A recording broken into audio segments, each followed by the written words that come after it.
De tout temps, l'être humain a cherché à grandir, à progresser, à se dépasser. Combien de prouesses, d'exploits, de projets fantastiques, de paris fous ont été réalisés grâce à la motivation. Chaque humain est doté d'un potentiel illimité que seule la motivation peut révéler, peut sublimer. La motivation est une énergie inépuisable disponible en permanence qui peut être transmise. Avec elle, l'impossible devient possible. Bonsoir à toutes, bonsoir à tous. Ça me semblait tout à fait normal, logique, à quelques jours du démarrage des vacances scolaires, de faire un point sur la motivation de nos jeunes, les petits, les un peu plus grands, les ados, et pour vous apporter un maximum de valeur pendant cette masterclass qui va durer 1 heure jusqu'à 19h30. J'avais absolument besoin, c'était indispensable, d'avoir à mes côtés une spécialiste qui connaît parfaitement le sujet, puisque c'est une ancienne enseignante. Bonsoir Mathilde. Bonsoir Franck et bonsoir à tous. Voilà, j'espère que tu es en pleine forme. Super forme. Alors, Hyper content d'être là. on va pas se raconter de bêtises, hein, on était ensemble à préparer cette masterclass il y a encore quelques minutes, donc je sais que tu es en pleine forme. Donc, tu es une ancienne enseignante, aujourd'hui tu es une professionnelle du coaching, hein, tu nous diras ça.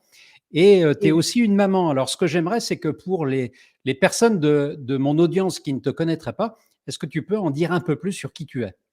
Oui, et bien justement, la première chose que j'aime bien dire, c'est que avant tout, je suis une maman. Et je suis une maman qui a élevé ses enfants toute seule et qui un jour, pour diverses raisons, a un petit peu explosé en plein vol. Et il se trouve que c'est une parole de mon fils aîné qui est venu me sauver. C'est pour ça que c'est tellement important dans mon parcours. Mon fils était déjà parti aux États-Unis et du haut de ses 17 ans, il m'a lancé: «Mais maman, tout est possible». Et j'ai pris conscience à ce moment-là, qu'il n'était jamais trop tard pour faire vivre son rêve. Que j'avais pas un jour envie de me réveiller en regardant ma vie et en me disant: «Bah, finalement, j'ai jamais fait ce que j'avais envie de faire». Et donc j'ai pris mon courage à 2 mains et j'ai changé de vie. Grand bien m'en a pris parce que je suis la plus heureuse du monde. Donc j'ai démissionné de l'Éducation nationale après, presque 25 ans de bons et loyaux services, en tant que professeure des écoles. Donc, Je tu me étais suis avec des formée petits, hein, plutôt. avec des petits. Je me suis formée au coaching, professionnel. Je me suis spécialisée sur les adolescents et aujourd'hui, j'accompagne, donc j'ai vraiment mis au cœur de mon métier ce qui me faisait le plus vibrer, c'est-à-dire l'accompagnement en individuel des jeunes, des parents, pour pouvoir vraiment libérer le potentiel. J'aime dire que j'aide les jeunes à trouver leur place, à créer du lien et à croire en leurs rêves. J'ai rajouté à tout ça la formation pour les enseignants et puis des conférences et des ateliers pour les parents dans les établissements scolaires. Donc comme ça, la boucle est bouclée. Les jeunes, en particulier les adolescents, les parents et les profs. Alors, vous qui nous écoutez, messieurs, dames, on serait vraiment avec Mathilde très intéressés de savoir qui vous êtes. Donc, je vous invite à utiliser le chat qui est à votre disposition. Au passage, d'ailleurs, vous pourrez l'utiliser pour interpeller Mathilde, lui poser les questions. Et ce que j'aimerais, c'est savoir déjà d'où vous venez, d'où est-ce que vous nous regardez. Hein, je vois Alexandra qui nous dit bonjour. Euh, on va démarrer, Mathilde, par peut-être déjà une définition. Hein. Ce qui nous rejoint tous les deux, c'est le thème de la motivation. Et la motivation, c'est de l'énergie. Et j'aime beaucoup, tu vois, ce petit schéma-là. On va, tout au long de cette heure, hein, vous présenter hein, des illustrations de manière, c'est plus pédagogique en plus. Et donc, la motivation, qu'est-ce que c'est? Eh bien, c'est de l'énergie. Vous savez que nous sommes faits, nous les humains, nous sommes faits d'énergie. Il y a des moments où on est fatigué, donc il faut se reposer et on recharge les batteries. Le langage populaire le dit très bien. Donc, la motivation, c'est de l'énergie, c'est du mouvement, c'est ce qui motive l'action. Et donc, à partir de là, on va agir, qu'on soit grand ou moins grand, on va agir par peur ou par envie. Peur, vous voyez cet enfant ici, et il va adopter des comportements de peur. de fuite, de tension, il va hésiter, il ne va pas être bien dans sa peau. Et puis, vous avez, à l'inverse, des comportements liés à l'envie, l'enthousiasme. Il va emmener les autres. Il va peut-être même être influent. Il va prendre des initiatives. Il va exprimer des idées. Voilà, donc, en démarrant, ça me semblait important de pouvoir bien clarifier ce qu'est la motivation. La motivation, c'est de l'énergie. On va vers quelque chose ou on fuit quelque chose. Je voudrais savoir ce que tu en penses, Mathilde, mais je salue aussi Élise qui est à Angers, Lucrèce qui est à Albi, 80, ça doit être le Tarn, me semble-t-il. Mathilde, c'est pas facile aujourd'hui d'être un enfant. Comment ça se manifeste la motivation d'un jeune, d'un enfant à l'école? Voilà, Franck, tu as bien défini les choses en disant qu'il y a en gros deux gros leviers, les peurs et les envies. L'école, étant donné que c'est pas un choix de l'enfant, que ça lui est imposé, on voit bien que va se poser la problématique de la motivation, puisque cette motivation ne peut pas être intrinsèque. C'est pas son choix à lui. Il va falloir trouver d'autres types de leviers pour avoir envie d'aller à l'école, pour être capable de dépasser les contraintes de l'école. Pourquoi c'est important d'abord d'être motivé pour l'école? Tout simplement parce que la motivation, c'est ce qui permet l'attention. Et que l'attention, c'est ce qui permet l'apprentissage. Donc en fait, être motivé à l'école, en tous les cas pour les profs, ce qui est important, c'est pas uniquement de voir ces enfants heureux d'être motivés, mais de voir des élèves qui sont en capacité de poser leur attention et donc d'apprendre. C'est là que la motivation est intéressante. Alors, à l'école, il y a donc deux gros leviers, les peurs. Dans un premier temps, qui sont bien sûr les leviers les moins intéressants en termes de motivation, mais qui peuvent être opérants quand même en fonction des personnalités. Par exemple, ça va être la peur de ne pas réussir, de ne pas être à la hauteur de ce qu'on attend de nous. La peur, quand vous êtes le jeune est en début de troisième et qu'on lui dit attention, cette année il y a le brevet, il va falloir vous monter les manches, etc. Là, on est vraiment dans ce levier de la peur qu'utilisent énormément les enseignants quand il y a des examens, les années d'examen. Ou alors un petit peu avant les contrôles. Attention, pour y arriver, il faut travailler, etc. La menace. On est sur le levier de la peur, sur le levier de la menace, effectivement. Dans les peurs, il peut y avoir aussi celle de décevoir en particulier les gens qui sont importants pour nous, les parents en premier lieu, mais aussi certains profs. Hein. Il y a des élèves pour qui décevoir des profs, c'est difficile. Et puis, oui, pardon. Excuse-moi, Mathilde, il y a une question qui me vient en tête. Donc là, c'est l'ancien élève qui te pose une question. La menace renforce encore la peur. La menace en disant attention, si tu ne travailles pas, etc., etc. Oui. Et alors, on ne développe pas l'envie avec la menace. Non, on ne développe pas du tout l'envie. On développe, effectivement, on renforce la peur, comme avec la sanction dont j'allais parler d'ailleurs. Hein, la menace, derrière, c'est aussi la sanction qui risque d'arriver quand on fait les choses mal. Pour éviter la sanction, en fait, éviter la sanction, ça veut dire éviter la culpabilité ou éviter la honte qu'il y a derrière. Donc, la menace et la menace de la sanction, ça va activer ce levier-là. Il y a certains élèves chez lesquels ça peut fonctionner. Il y a certains élèves, quand on leur dit attention, si vous ne travaillez pas, vous n'allez pas y arriver, vous allez échouer, etc., ils se mettent au travail. Il y en a d'autres chez lesquels, attention, ça peut faire tout l'effet inverse. Ils peuvent au contraire, cette peur peut au contraire les démotiver complètement, en vérité. Hein, ils peuvent se mettre complètement en retrait en se disant oula, moi, je vais prendre aucun risque finalement. Donc ça, ce sont des motivations qui existent, mais qui ne sont pas très opérantes.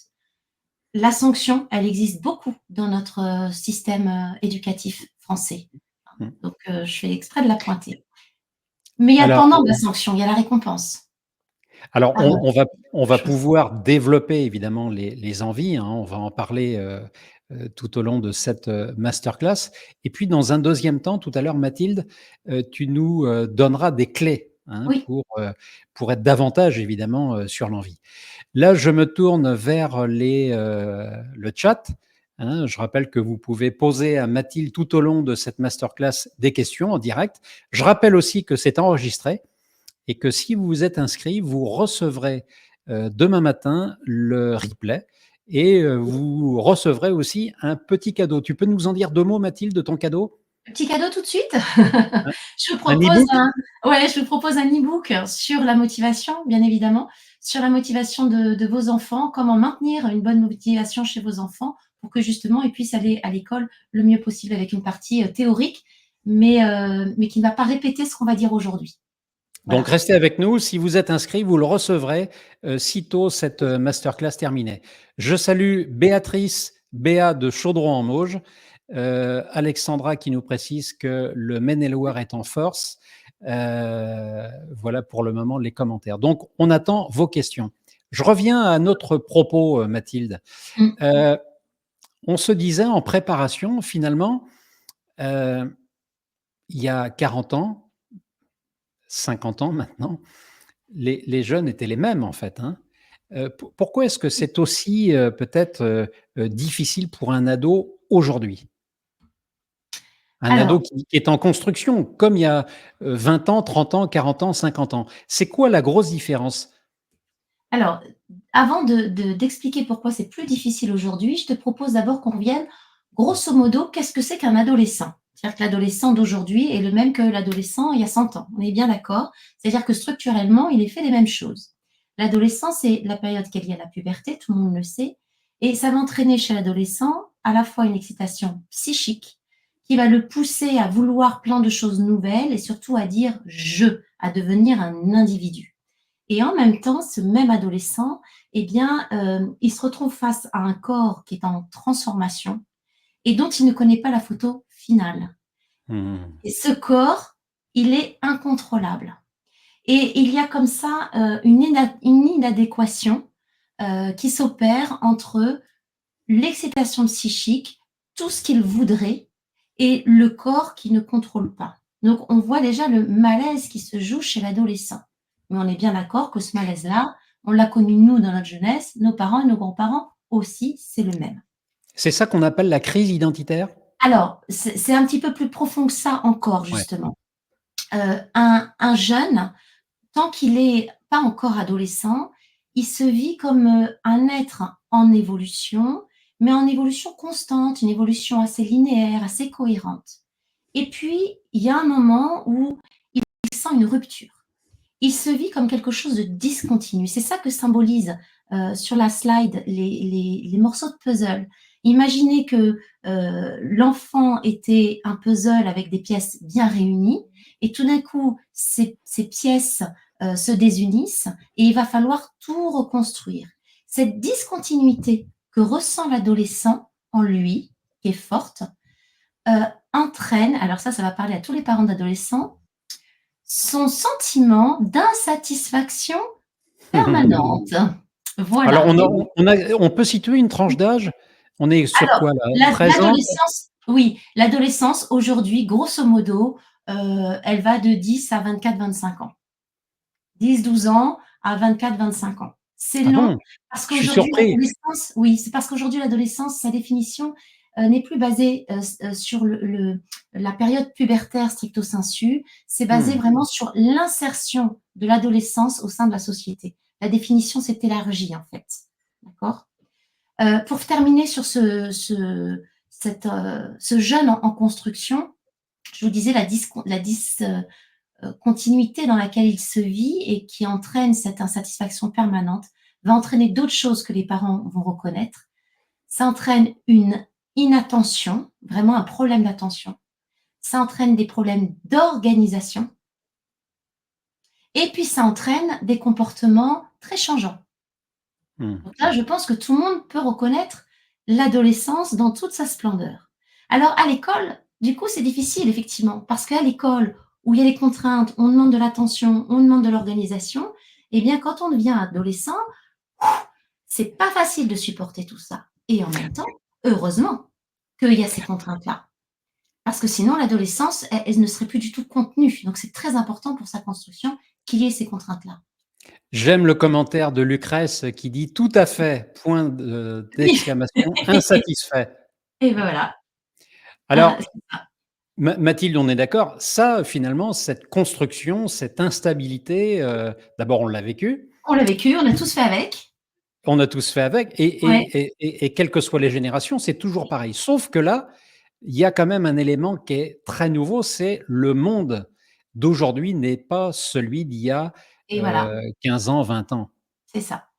Et alors, c'est là qu'on va rentrer un petit peu plus dans les détails. J'ai apporté les points les plus forts, hein, les plus importants, qui peuvent expliquer pourquoi ce malaise aujourd'hui, en particulier des adolescents à l'école, bien plus qu'il y a même encore 20 ans.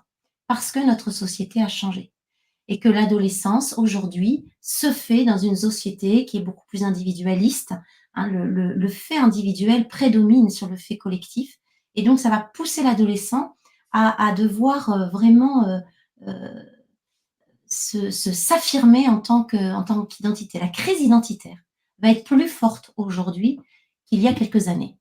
Mais pour revenir au thème de l'école et de la motivation, on vit dans une société qui est très anxiogène. Mmh. Je ne vais pas vous faire le tableau de pourquoi c'est très anxiogène, hein. On va dire en gros depuis le Covid, même un petit peu avant, avec tous les attentats qu'on a eus, en France, heu et pour la première fois dans l'histoire de notre société moderne occidentale, le futur est perçu comme moins bon que le présent. Donc, imaginez ce Ça que change tout, hein. Mmh, et oui, imaginez ce que l'impact que ça peut avoir sur bien des sûr. jeunes qui sont en pleine construction, sur des jeunes qui ont l'avenir devant eux, alors qu'on justement, on leur prédit un avenir, qui est loin d'être réjouissant et des jeunes qui sont déjà dans l'anxiété liée au passage de l'adolescence. Donc on leur remet une couche d'anxiété, on leur remet une couche de: «Ben, l'avenir va pas être terrible». Comment voulez-vous que quand je dis vous, Franck, c'est pas que je me suis mise à te vous voyez? Je m'adresse à tous les parents et tous les enseignants ici. Vous comprenez que, heu, pour les ados, il y a une vraie perte de sens. En fait, ils n'arrivent plus à se projeter dans l'avenir. Se projeter dans un avenir qu'on ne connaît pas par définition, ça c'est l'avenir, mais qu'on perçoit comme vraiment, pas agréable, c'est difficile. D'autant plus que cet avenir, je l'avais pas marqué là sur les slides, mais vous savez qu'on on est en train de vivre un changement de paradigme en termes de technologie et Mmh. donc dans 10 ans, les métiers qu'on envisage aujourd'hui seront déjà plus les mêmes. Donc c'est encore plus difficile de se projeter. Cet empêchement de se projeter dans l'avenir entraîne un manque forcément de motivation, une perte de sens et ce manque de motivation, cette perte de sens, eh bien ça entraîne quoi? De facto, une perte de l'attention. A Donc attention versus concentration? alors, l'attention, on va dire que C'est c'est autre quelque chose chose. de plus global que la concentration. Pour dire ça simplement, la concentration, ça va être, ce qu'on va appeler l'attention volontaire, hein, se concentrer sur quelque chose de manière volontaire. L'attention, c'est en termes de connexion, en fait, hein, de faire attention à ce qu'il y a autour de nous, de se connecter à l'autre. Alors ça, c'est aussi très perturbé, bien sûr, par le numérique. On sait à quel point les réseaux sociaux sont des voleurs d'attention.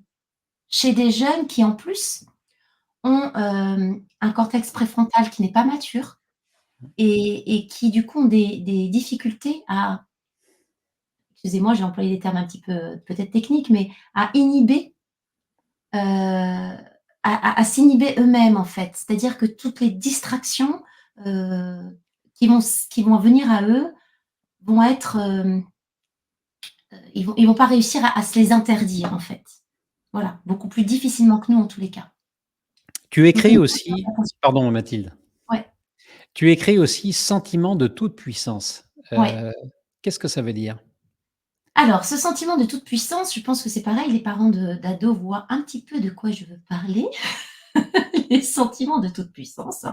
À l'adolescence, on a un ego un petit peu, développé, voire surdéveloppé. Mais aujourd'hui, dans, la société dans laquelle on vit, alors c'est pas moi qui invente cette théorie, je m'appuie beaucoup sur Daniel Marcelli, pour ceux qui le connaissent, qui est un pédopsychiatre de renom et qui a même écrit tout un livre sur, le la société comme miroir de l'adolescence. J'explique. Il se trouve que la société, heu, vit un peu, se comporte comme un adolescent. Aujourd'hui, tout va vite. Aujourd'hui, on est dans la quantité plus que dans la qualité. On est dans, des recherches tout le temps de sensations fortes. de consommation excessive. Donc tout ça, ça renvoie à l'adolescent son propre comportement et du coup, ça lui donne l'illusion qu'il est parfaitement adapté aux enjeux de la société d'aujourd'hui. Et donc, ça renforce son sentiment de toute puissance. Donc, imaginez des profs, ne serait-ce que les 3 points qu'on vient d'évoquer. Le manque de motivation, d'attention et le sentiment de toute puissance. Imaginez ces ados-là en classe aujourd'hui, face à des profs qui vont essayer de capter leur attention, qui vont essayer de les motiver et qui vont essayer de les décentrer d'eux-mêmes pour les faire un petit peu plus réfléchir, donc se battre contre leur sentiment de toute puissance. Vous voyez comment le décalage est de plus en plus prégnant entre ce qu'est l'adolescent et ce qu'a fait la société de l'adolescence aujourd'hui, hein, c'est pas de sa faute, hein, et ce qu'on lui demande à l'école.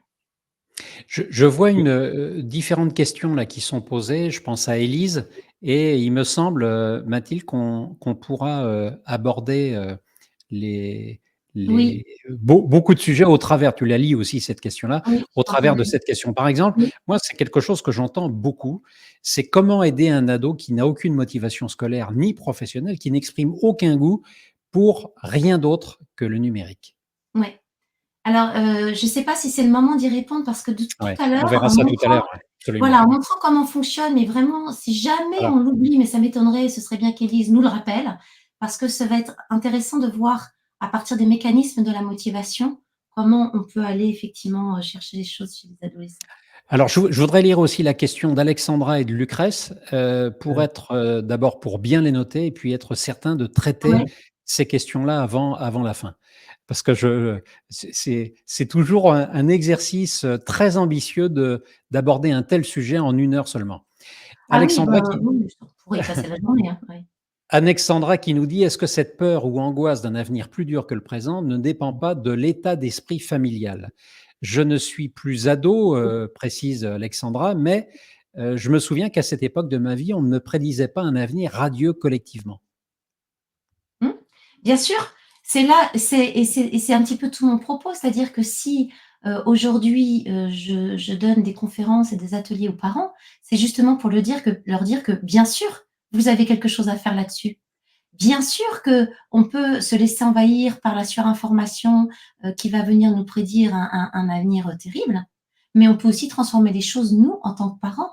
Quand on raconte les choses à nos enfants, notre parole a un pouvoir extraordinaire sur nos enfants.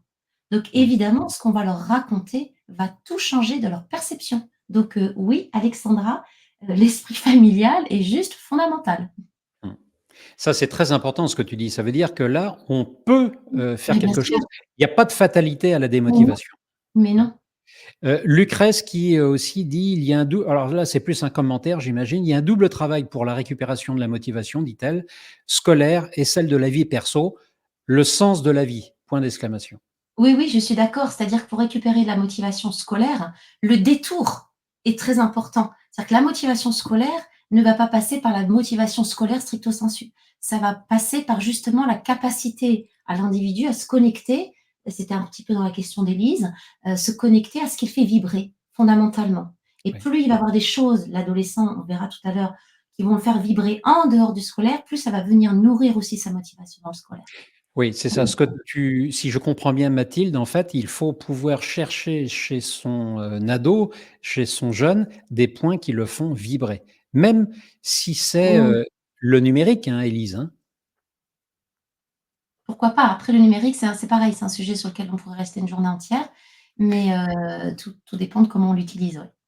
Avant de passer à la planche suivante, Mathilde, on a, tu peux ici développer, besoin angoissant de reconnaissance? Ouais. Alors, c'est pour, montrer encore une fois, hein, S'il te tout ce plaît, qui hein, fait je ouais, ouais, demande. mais avec plaisir. Tout ce qui fait que, les adolescents pour les adolescents, c'est aujourd'hui difficile de trouver de la motivation et d'être mis en classe, hein. Et ça ne remet pas en question l'école, hein, dans mes propos, mais ça explique le décalage qui se crée de plus en plus grand entre, les adolescents et l'institution scolaire et pourquoi c'est aussi si difficile pour les professeurs aujourd'hui. Nos ados, pour se construire, ils ont besoin de se raconter. C'est comme s'ils sortaient d'eux-mêmes et qu'ils se voyaient comme étant le héros de leur propre vie. Et donc, ils se racontent. Autrefois, avant les réseaux sociaux, on se racontait dans sa famille. On se racontait à ses parents, à ses grands-parents, on se racontait à ses proches. Donc, on allait chercher son histoire dans la filiation. Et on attendait le feedback de nos proches pour pouvoir se construire par rapport à ce qu'on racontait. On avait des retours et c'est comme ça qu'on se construisait dans l'altérité. C'est en se confrontant aux autres qu'on se construit. Aujourd'hui, les choses sont différentes. Aujourd'hui, l'histoire qu'on se raconte, ça se passe sur les réseaux sociaux.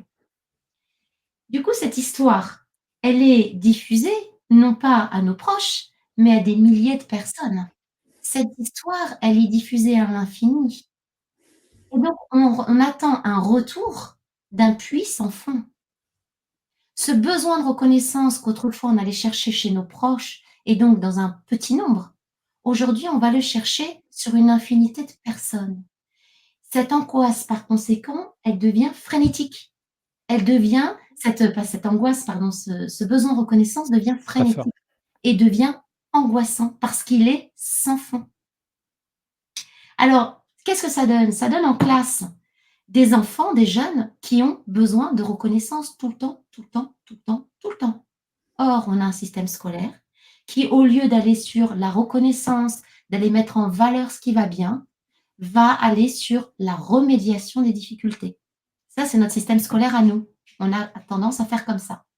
Donc, on va aller pointer ce qui va mal pour essayer de remédier ce qui va mal, au lieu, comme dans les pays, par exemple, aux États-Unis, que je connais un petit peu, où on va au contraire aller mettre en exergue ce qui va très bien. Et là, on va donc encourager et donner des signes de reconnaissance aux jeunes. Donc, on voit encore un gap entre les besoins du jeune et ce qu'on lui donne à l'école. J'espère que j'ai été claire. La polarité excessive, tu La peux polarité expliquer? excessive, Ouais. alors là, c'est aussi du fait du numérique. Vous savez qu'on est tous pris dans des bulles algorithmiques qui nous enferment dans nos pensées. C'est-à-dire que quand on a une façon de voir les choses, les bulles algorithmiques vont faire qu'on aura toujours ces mêmes pensées qui vont venir à nous. Ça va un petit peu nous enfermer dans une pensée unique.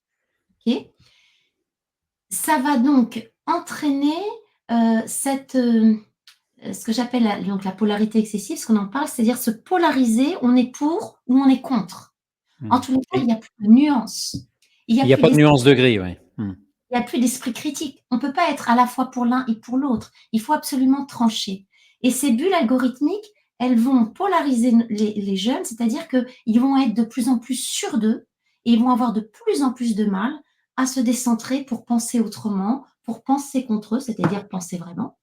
Et on voit le boulot qu'il y a à faire dans l'éducation, dans la scolarité, pour pouvoir amener les enfants à réfléchir vraiment. J'ai une question, Mathilde. Ouais. Là, ce que tu dis me fait penser à la philosophie, une matière qu'à l'époque, on enseignait à partir de la classe de première. Un de mes clients me faisait remarquer l'autre jour que la philosophie avait quasiment disparu. Est-ce que tu peux me le confirmer? Moi, j'ai des grands-enfants maintenant, mais Oui, quasiment est-ce que la... disparu, non, mais effectivement, c'est à partir de la terminale. Parce Donc en que c'est avec la philosophie, me semble-t-il, si tu veux, qu'on apprend à construire un peu son argumentation et être justement, non pas dans le binaire, dans la polarité excessive, mais dans le discours, dans la place finalement à une discussion.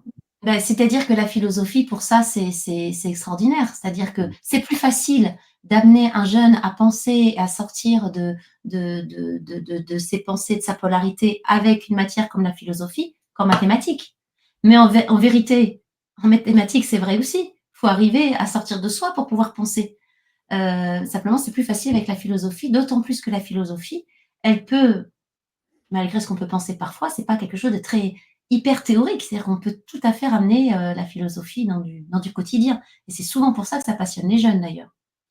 Donc, oui, Alors nous voilà arrivés, Mathilde, à la moitié de notre temps pour cette masterclass et je vois des questions comme celle de Béatrice Rimbaud. Nos ados n'ont plus le goût de l'effort dans la lecture, dans l'écrit. Comment les motiver? Donc, le temps est venu, Mathilde, je ne veux pas te mettre de pression. d'aborder maintenant, comment on peut dire ça, des pistes. Ouais. J'ai essayé de parler vite hein, pour arriver vite à ce moment-là, mais alors, Là, ce que je trouve très intéressant dans ton ouais. modèle, tu vois, d'abord, c'est qu'il est, il est simple, on peut le comprendre très facilement et le transformer en plan d'action. Alors Voilà. d'abord, l'enthousiasme.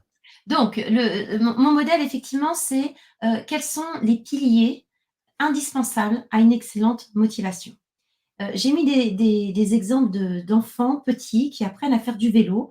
Donc je vous demande de vous replonger, si vous voulez me suivre, dans ce moment où l'un de vos enfants a appris à faire du vélo tout seul. Parce que certainement que vous avez ce souvenir de votre jeune, votre petit, avec un grand sourire aux lèvres, peut-être très excité aussi, parce qu'il avait un rêve à ce moment-là, c'était de faire du vélo comme un grand. Ce rêve, ça lève l'enthousiasme. Et l'enthousiasme, c'est l'émotion par définition d'une excellente motivation.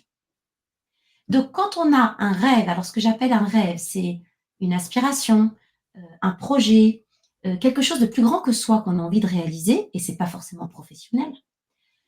Quand on a un rêve, ça lève nécessairement un enthousiasme qui va donner une très bonne motivation. Mais ce n'est que l'idée de la motivation. Ça ne va pas suffire à se mettre en action. Le rêve, il va être au début de toute motivation, et puis tant qu'on n'a pas réalisé son rêve, on reste motivé. Mais moi, je connais plein d'ados qui ont plein de grands rêves, et puis pourtant ne fichent rien à l'école. Bah, comment ça se fait? Tu veux être pilote de ligne et tu fais rien à l'école? Bah, je comprends pas, tu as un rêve. Pourquoi tu travailles pas? Là, parce qu'en vérité, l'enthousiasme ne suffit pas. Il faut d'autres choses. Et en particulier, si vous vous souvenez, quand votre enfant a fait du vélo tout seul, il y avait un très grand risque, c'était le risque de tomber. Et quand on tombe à vélo, on se fait très mal. Donc pour oser aller sur ce vélo, pour oser s'engager, il fallait que votre petit, il ait sacrément confiance en lui. Sans confiance, on ne s'engage pas. Donc la confiance, c'est un pilier essentiel qui permet ce qu'on appelle en psychologie l'engagement personnel.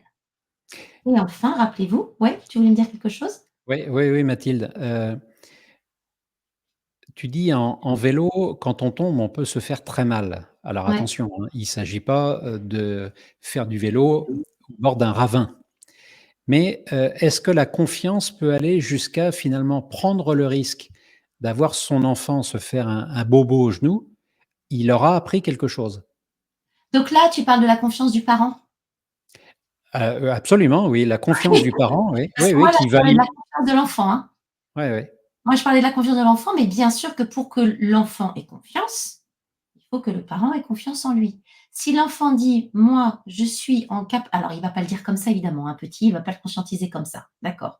Mais s'il se met sur son vélo, c'est qu'il pense qu'il a à peu près les capacités à se mettre sur ce vélo et à prendre le risque. C'est-à-dire que la confiance n'efface pas le danger.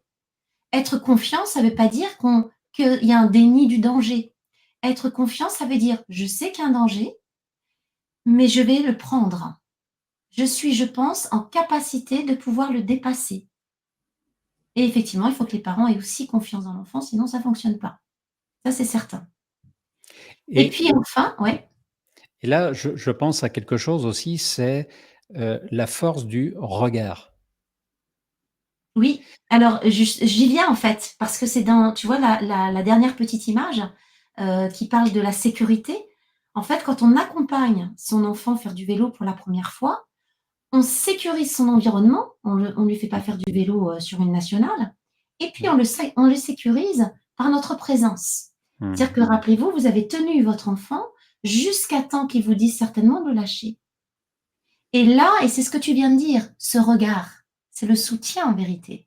Ce soutien que vous apportez à votre enfant, ce soutien indéfectible que vous apportez à votre enfant, ça va lui permettre de se construire en sécurité intérieure et de pouvoir s'engager relationnellement, qui est le troisième pilier indispensable à une excellente motivation, c'est-à-dire ce que tu disais tout à l'heure, une énergie motivationnelle qui va permettre de tenir une motivation dans la durée.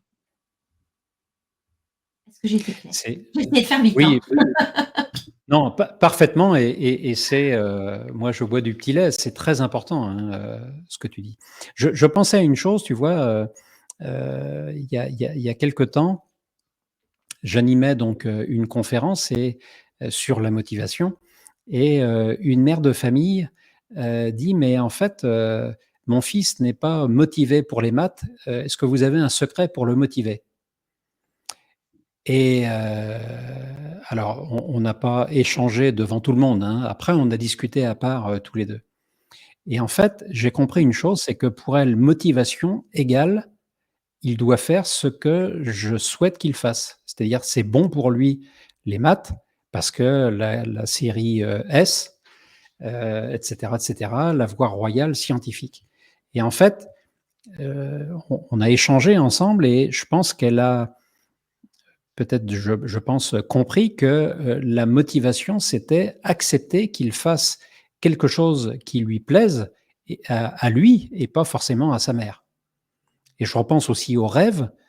Le rêve, c'est peut-être, faire quelque chose que les parents ne auquel les parents ne rêvent pas, en fait, hein, quelle que soit la raison, hein. Et ça renvoie à des choses, je pense, très fortes. Le gamin finit par renoncer parfois à ses rêves. Il y a plein de raisons pour lesquelles le jeune renonce à ses rêves, effectivement. Quand on ne croit pas en lui, quand on ne le soutient pas dans son rêve, non seulement il renonce à son rêve, mais en lui coupant cette connexion à son rêve et On merci lui de coupe les rappeler que ailes. le rêve doit venir de lui. On ne peut pas forcer quelqu'un à aimer quelque chose, c'est juste pas possible, OK? Si on le coupe de son rêve, on risque de lui couper ce que j'appelle les ailes. Moi, j'aime bien donner la métaphore de l'oiseau, c'est-à-dire que le rêve, c'est ce qui va lui permettre de s'envoler, ce qui lui donne l'envie de s'envoler. Mais s'il n'a pas des ailes, il ne peut pas s'envoler. Et Mmh. les ailes, c'est la confiance d'un côté et la sécurité de l'autre. Si on lui signifie qu'on ne croit pas en son rêve, en vérité, et là, il faudrait que je prenne du temps pour l'expliquer, mais ça Mmh. lui coupe ses ailes, c'est-à-dire que ça lui coupe la confiance en lui, Mmh. et ça peut lui couper la sécurité intérieure. Et à ce moment-là, pour qu'il retrouve du rêve, et ça répond déjà un petit peu en partie à la question d'Élise, et bien souvent, il faut aller voir ce qui se passe du côté de la confiance ou du côté de la sécurité. Parce que bien souvent, c'est là d'abord qu'il faut travailler pour que le jeune ensuite puisse de nouveau se connecter à ce qui le fait vibrer. Voilà. Et tout ça, en fait, c'est ma modélisation. Moi, je pars du principe que pour avoir confiance en soi, il faut être connecté à soi, c'est-à-dire se connaître parfaitement, connaître ses compétences, ses limites, ses croyances, ses valeurs, et cetera. Et pour être, en sécurité, il faut être parfaitement connecté à son environnement, que ce soit son environnement familial, scolaire, en entreprise quand les jeunes font un stage, au sport, et cetera, pour qu'ils sachent parfaitement sur qui ils peuvent compter, quels sont les codes de communication, ce qu'on attend de lui dans cet environnement, et cetera, et cetera. Et alors, il se sentira en sécurité. Et puis, bien sûr, dans la relation avec le parent. C'est majeur, hein. Mmh. Quand, ouais, non, j'aurais pu Alors continuer sur, enthousiasme, mais on zoome sur la confiance, Mathilde? on zoome sur la Hein? confiance, on y va? Donc en fait, ça pose la question de comment, on alimente cette confiance et puis en préparant cette masterclass, hein, je te disais, finalement la confiance alimente la motivation et la motivation alimente la confiance.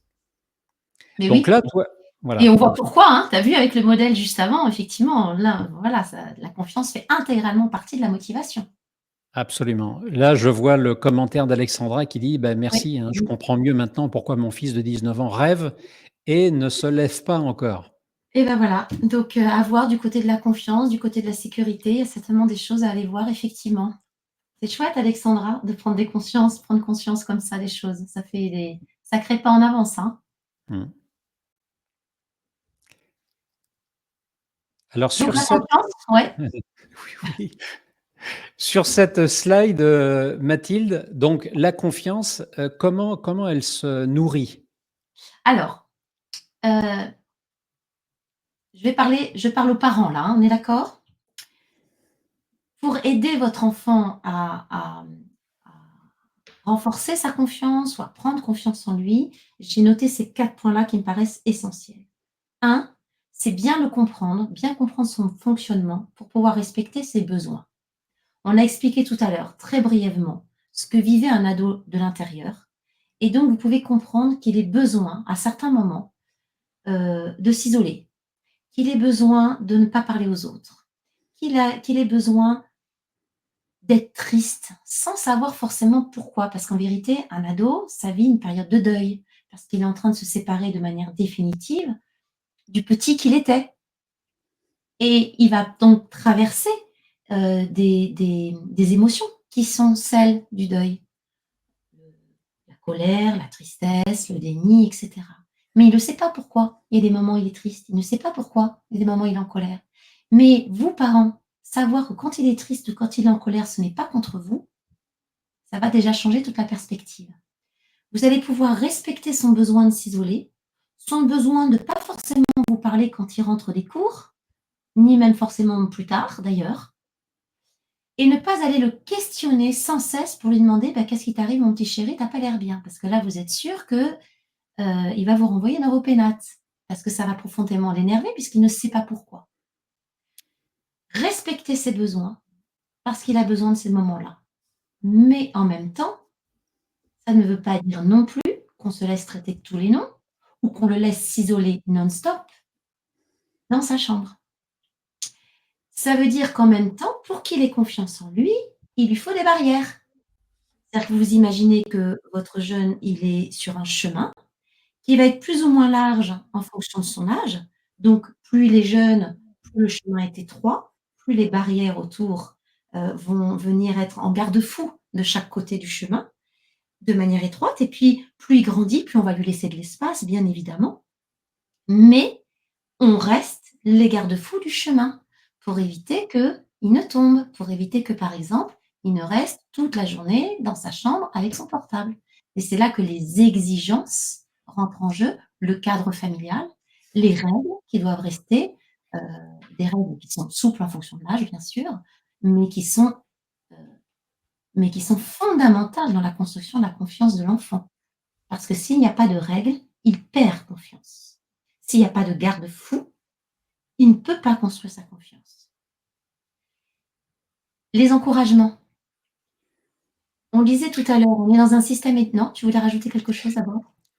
Oui, parce qu'on peut parfois, en tant que parent, hein, on se dit: «Mais je vais mettre une barrière, je prends le risque, que, bah, ça se passe mal, qu'il, ou elle, rejette ça» et donc déclencher peut-être, une tension, voire une colère et qui ne sait jamais quel est le parent qui ne s'est jamais retrouvé dans cette posture-là? Donc je comprends que ce soit pas simple, hein, voilà, c'est ça, ça me fait penser à Alors, ça. c'est difficile, ça l'a toujours été et ça l'est de plus en plus. C'est-à-dire Ouais. que par rapport à tout ce que j'ai raconté tout à l'heure, des difficultés supplémentaires de l'adolescent qui est alimenté par cette société dans laquelle on vit, heu, eh bien ça donne des ados auxquels il faut résister Ouais. énormément. Mmh. Donc c'est compliqué aujourd'hui d'être parent, c'est compliqué d'être prof, c'est compliqué d'être parent. Mais c'est aussi merveilleux parce que nos ados, je dis Mmh. tout ça, mais ils sont aussi merveilleux. Ils sont aussi des sources de créativité énormes, donc voilà, ils ont aussi, si on tient la route. Mais surtout, en fait, par rapport à ce que tu dis, c'est ne pas surenchérir émotionnellement en tant que parent. C'est-à-dire que quand on pose des limites, si l'enfant, il essaye de pousser sur ses limites, il fait son job d'adolescent, j'ai envie de dire. Rester ferme, mais rester ferme sans surréagir émotionnellement. Si votre ado vous parle mal, ne le prenez pas contre vous. Ça va éviter de faire monter la mayonnaise. Voilà. C'est une C'est fermeté important, ouais, dans un gant de velours, en fait. C'est très difficile, hein, c'est un équilibre ouais. permanent. Mais Oui, parce que vraiment se dire que ce n'est pas contre vous, ce n'est pas contre vous et ça ne veut pas dire qu'il faut l'autoriser à vous parler n'importe comment. mmh. Mais s'il s'autorise à vous parler mal, c'est parce qu'il sait qu'il y a un lien indéfectible entre lui et vous. Et donc, Mmh. vous parler mal, c'est aussi une façon de se décharger de cette. C'est un tsunami dans sa tête. Hein. Ah, c'est C'est ça, ouais. c'est un feu d'artifice émotionnel. Et Donc donc, en ça, fait, c'est compliqué. c'est intéressant, très intéressant ce que tu dis parce que ça aide à prendre du détachement. En se Exactement. disant: «Bon, bah, il ou elle s'énerve, mon jeune s'énerve, bon très bien». C'est comme Mathilde avait dit en fait, hein, tu vois? et donc c'est pas contre moi, C'est son ça, père ou sa mère, c'est hein, voilà, ça. donc c'est assez logique. Voilà. Mais tout ça, faut l'intégrer quand il est 19:00, 20:00 le soir à la maison après une grosse journée de boulot, heu, Alors, je suis entièrement d'accord avec toi, on n'est pas des machines et même si on a conscience que c'est pas contre nous, que ta ta ta ta ta ta, n'empêche que des fois on démarre au quart de tour parce qu'on n'en peut plus, nous non plus et qu'on peut pas réguler tout le temps et contrôler tout le temps ses émotions, c'est pas possible. Pas donc très là, grave, mais qu'est-ce qu'on peut faire par contre? Excuse-moi Franck, je vais juste au bout. Qu'est-ce qu'on peut faire si à un moment effectivement on est partis nous aussi dans les tours parce qu'on a pris les choses contre nous? Et ben, on a juste la responsabilité en tant que parents d'aller s'excuser. oui, bien Ça peut sûr. attendre le lendemain, quand tout est retombé et d'aller reparler avec son ado en disant: «Bah, tu Mmh. vois là effectivement, j'ai peut-être pas eu le comportement adéquat parce qu'il faut que tu comprennes que moi aussi j'ai des émotions, pour moi aussi c'est difficile, moi aussi je suis fatiguée» et cetera et cetera et cetera. «Je sais que c'était pas contre moi que tu disais tout ça, donc on va repartir sur de bonnes bases» et vous montrer que, eh ben, vous n'êtes pas des machines déjà, qu'on a le droit de s'excuser quand on fait quelque chose de mal et donc vous restez des modèles, hein, pour vos enfants, en fait. Donc avoir la bonne posture, c'est essentiel. Tu voulais dire autre chose? Je t'ai coupé. On a parlé du respect des besoins, de l'exigence à l'instant Ouais. et pour construire, consolider la confiance, les encouragements. Apparemment, il y a des soucis de connexion, Franck, excuse-moi, je viens de voir Lucrèce Ouais, qui dit: «Y a-t-il un souci de connexion?» heu, Non. s Nous, on n'en a pas, mais comme on vous voit pas. ouais, moi j'ai un retour qui fonctionne, OK. voilà. On Ah, Oui, là je sais pas dire. Je ne sais pas dire. On continue Mathilde, ouais, on continue. on fait comme si tout allait bien, Ouais, ça peut revenir, c'est possible, hein, mais ça marche. ça peut revenir. Alors les encouragements, bah, de même que tout à l'heure je disais: «Attention, on est dans un système éducatif, qui va aller pointer ce qui va mal avant de pointer ce qui va bien». Comme on a été éduqués comme ça, nous parents, on a tendance à faire pareil. C'est-à-dire que quand on reçoit le bulletin, maintenant c'est numérique, on ne le reçoit plus par la poste, mais quand on reçoit le bulletin, on commence en général par aller voir ce qui va pas bien. On commence par aller voir, ce qui est rouge ou les notes qui sont en dessous de la moyenne. Eh bien, on peut avoir les yeux qui tournent vers ce qui va pas bien, mais avant de parler de ça, tourner cette fois la langue dans sa bouche et parler à son ado d'abord de ce qui va bien. Lui amener d'abord du positif. Ça va renforcer la confiance en soi. Il y a forcément des choses bien. Donc ça, au niveau par rapport au scolaire, c'est super important d'abord de pointer ce qui va bien. Ça ne veut pas dire qu'on passe sous silence ce qui va pas bien, on est bien d'accord. Mais dans ce qui va pas bien, c'est hyper important de remettre la note à sa bonne place. La note, ce n'est pas toi, mon chéri. C'est-à-dire que Mmh. un jeune, très souvent, rentre chez lui en disant: «J'en ai ras-le-bol, je suis nul», quand il a eu une mauvaise note. Non, tu n'es pas nul. Ouais, Ta note, elle est nulle. On peut très dire que ta important. note est nulle, mais toi, tu n'es pas nul. Tu n'es Cette pas ta note. identification, tu n'es pas ta note.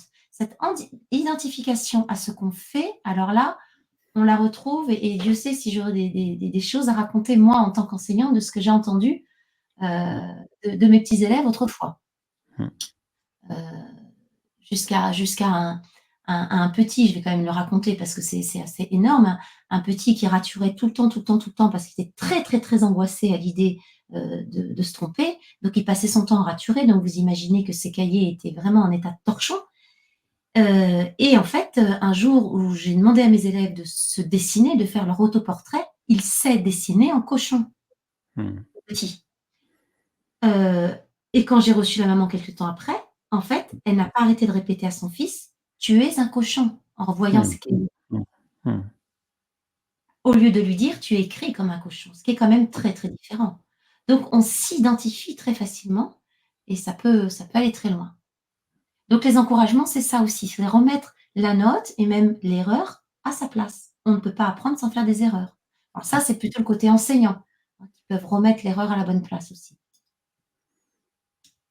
Et puis Les enfin, plaisirs? Ouais. je vous disais tout à l'heure cette excitation psychique, hein, qu'il y a, dans la tête de nos ados, heu, eh bien, ils peuvent s'en servir comme, d'un carburant pour aller essayer des choses nouvelles. C'est l'époque ce qu'on appelle les passions adolescentes. Donc c'est l'époque où les ados, ils ont très envie, ils sont à fond dans le basket, dans le tennis, dans le groupe de musique, dans les rencontres avec, je sais pas, ou un habillement spécial ou dans le cinéma. Enfin, ils ont des passions comme ça.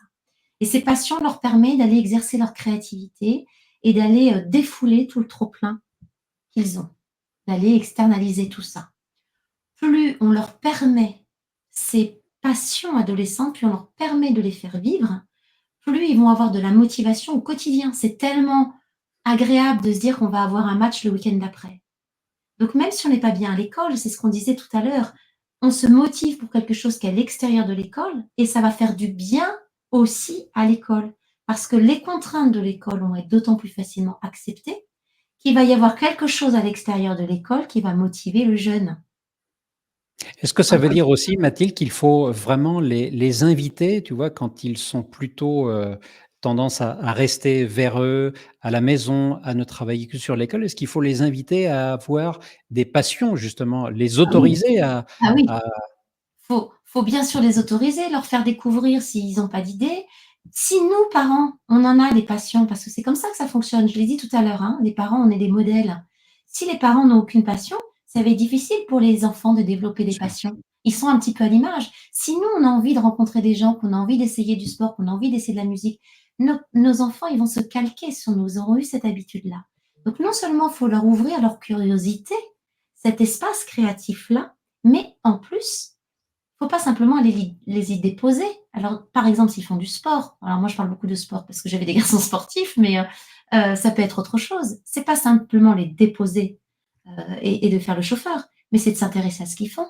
C'est aller les soutenir sur les salles, dans les salles de sport. C'est aller les applaudir quand ils ont des auditions de musique. Parce que le lien que vous allez faire avec eux, avec leur passion, va encore plus les porter dans cette passion-là. Et ça va développer leur confiance en eux puisqu'ils vont développer leur créativité. Donc on ne fait que nourrir nos enfants positivement. Et ça vient nourrir aussi l'école. Donc c'est 4, 4 piliers, hein, on peut dire ça C'est comme ça, ça: respect des la besoins, confiance. exigence, encouragement, plaisir, qui Mmh. viennent nourrir la confiance. Est-ce que je vais te demander allez, tu as 2 minutes par image, Ouais, développer, présenter un petit peu la sécurité. Donc on avait tout à l'heure ouais, la confiance, que je remets ici, la confiance. Là, on a la sécurité, puis on va voir, juste après que je présente l'enthousiasme. c'est ça. Donc comment développer la sécurité, chez un jeune? Donc en premier, je vais commencer par soutenir, on en a parlé tout à l'heure. Plus on soutient son enfant, plus on crée de liens avec lui, plus on est présent, plus on dialogue aussi avec lui, plus il va bien sûr se sentir en sécurité. J'ai mes enfants qui sont à l'autre bout du monde, il y en a un qui continue à m'appeler juste avant ses contrôles de maths ou ses contrôles de français. Parce qu'il sait que le fait que je l'encourage, qu'il sait que je suis là, ça le met en sécurité, tout simplement. Hem, j'ai dit tout à l'heure, c'est une sécurité par rapport à l'environnement dans lequel on se meut. Donc expliciter les attendus de l'environnement. Je reviens à l'école. Quand, le jeune rentre à l'école, malheureusement, on n'explique pas toujours bien ce qu'on attend de lui. Et à chaque fois, tous les ans pratiquement, on devrait recommencer et lui réexpliquer ce qu'on attend de lui. On a l'impression, nous les parents, que c'est très implicite. On devrait être beaucoup plus explicite avec les jeunes. Donc, que les parents le fassent ou que les enseignants le fassent, ou les deux. Et d'ailleurs que les parents expliquent aussi ce qu'ils attendent d'eux dans tel environnement, dans tel environnement. C'est hyper important pour sa sécurité et savoir aussi sur qui il peut compter. Toi qui connais, Mathilde, par Oui. cœur, la fameuse pyramide de Maslow, on est en plein là-dedans, hein, les besoins de sécurité et la confiance, on est sur des besoins, psychologiques, hein. Bien sûr. Ah, ce sont des besoins psychologiques, ça, Oui, ce sont des absolument, piliers psychologiques, hein. Engagement absolument. relationnel, engagement personnel, ce sont des termes psychologiques, complètement. Et enfin, moi, j'ai rajouté se protéger de la surinformation puisqu'on est dans un monde très insécurisant. On en a un petit peu parlé tout à l'heure, très anxiogène. Vraiment se protéger de tout ce qui va, amener l'esprit à voir, le négatif parce que l'esprit a déjà tendance. très facilement à se focaliser sur le négatif. Donc, évitez cela, d'autant plus que nos jeunes sur les réseaux sociaux sont bombardés d'informations et cette brutalité-là, nos cerveaux ne savent pas les traiter. Alors tu Émotionnellement, c'est extrêmement mmh. fatigant. Tu sais, à titre, comme ça d'exemple, ce à quoi je pense, hein, dans mes clients, j'ai un cabinet d'infirmières à domicile et donc ce sont des personnes, hein, qui vont par définition chez les particuliers, hein, pour, un Mmh, soin comme on peut mmh, l'imaginer et elles me disent, elles sont 3, elles me disent: «C'est incroyable de voir les écrans de télé», donc grande taille, hein, avec la BFM ou les chaînes d'information en continu c'est toute ça. la journée. Oui, oui. Voilà, c'est hein, j'ai rien contre BFM ni les a bon, mais Non, c'est non, c'est de ça dont on parle, c'est hein, Mathilde, exactement hein? de ça dont on parle. Donc savoir arrêter ça, ça ne veut pas dire laisser son ado dans l'ignorance, même au contraire, il vaut mieux qu'il s'informe avec vous, mais justement avec vous, c'est-à-dire qu'il y ait une Ouais, c'est médiation. ça. Sinon, Mmh. il se prend tout de pleine face sans aucune Mmh. médiation Ouais, et c'est ça ça. aussi, ça fait une grande différence avec autrefois. Autrefois, les infos passaient par la médiation familiale, scolaire et cetera, c'était repris par d'autres personnes. Mmh. Aujourd'hui, ça arrive de face, hein, c'est frontal et Ouais. c'est brutal. On voit Super, le bien. dernier point, tu as Ouais. 30 secondes. Comment susciter l'enthousiasme? Mon Dieu, c'est ce que les gens attendent le plus. L'émerveillement. C'est, tout à l'heure, je vous ai dit, votre jeune, il va pas, avoir envie de faire des choses si vous n'en faites pas vous-même. Il va se calquer sur votre comportement. Si les parents ne s'émerveillent pas, le jeune ne risque pas d'apprendre ce pouvoir extraordinaire qui est celui de l'émerveillement, d'aller voir ce qui est beau autour de nous. Ça Mmh. permet de le mettre dans une vibration, de le connecter à cette, ce que moi j'appelle ça les cercles de vie, hein, de connecter à son cercle de vie des vibrations. Voilà. Absolument. Et ça s'apprend par les neurones miroirs. C'est comme l'empathie, on ne peut pas donner des cours d'empathie, j'y crois pas du tout. C'est parce que les parents sont empathiques que les enfants peuvent être empathiques. Ce sont les neurones miroirs. L'enthousiasme, bien sûr, ça passe par le dialogue. Tu allais dire quelque chose? Non, non, non, non, non, Non? non, je t'en prie, je J'ai t'en cru. prie, je t'en prie. Non, non, non, non, vas-y Mathilde. Ça passe bien sûr par le dialogue parce que si on ne reprend pas avec son enfant ce qu'il a appris, ce qu'il a vu, ce qu'il a on le porte pas dans cette, dans l'ouverture, dans la curiosité, il risque pas de se connecter un jour à quelque chose qui va l'enthousiasmer, hein. C'est aussi le rôle des parents d'ouvrir plutôt que Absolument. d'enfermer. On est d'accord et donc d'éteindre la télé pour faire autre chose. On est bien d'accord et enfin et c'est certainement le plus difficile et tu l'as évoqué tout à l'heure, c'est croire en son enfant, croire en ses projets, croire en ses rêves les plus fous soient-ils. C'est-à-dire qu'un rêve n'a pas forcément pour mission d'être vécu jusqu'au bout. Il a pour mission d'imprégner en nous cette, Mmh. cette motivation intrinsèque, d'imprégner en nous cette vibration extraordinaire qu'est l'enthousiasme. Et si Et un jour ça on aide doit changer de rêve, eh ben, on pourra changer de rêve.